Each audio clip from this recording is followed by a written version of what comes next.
How do you copy and empty iPhone photos? Let me talk about it. If it's your first time on Foxtecc, make sure you become part of the community so you don't miss explanation videos like this one. Obviously, the iPhone doesn't have an unlimited storage, and the photos take up quite a lot of it. So we need to perform some backing up or copying to empty the storage. A few options in here. You can either use the cloud version of that or local or external storage.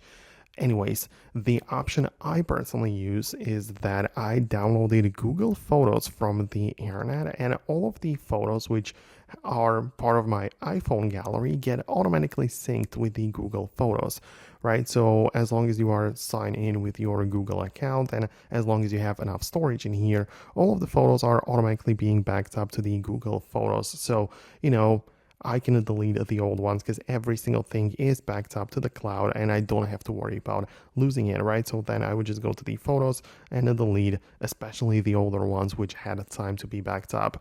Obviously, you can also do the same thing by not using Google Photos, but iCloud. You can also enable it in the settings, profile, iCloud, and photos, and you can sync this iPhone so you can basically back up and upload all of your existing photos and videos to iCloud and then delete them from the local storage. So that's simple enough. Obviously, you need to have enough storage in here as well because by default we only get 5 gigabytes.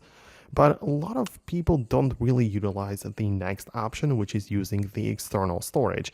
And that's actually quite simple too, because all you have to do is to have like an external SD card or USB, SSD, whatever storage you can connect to the iPhone through the cable, through the port. The external storage will be recognized on the iPhone, and you can basically just move your photos and videos right there.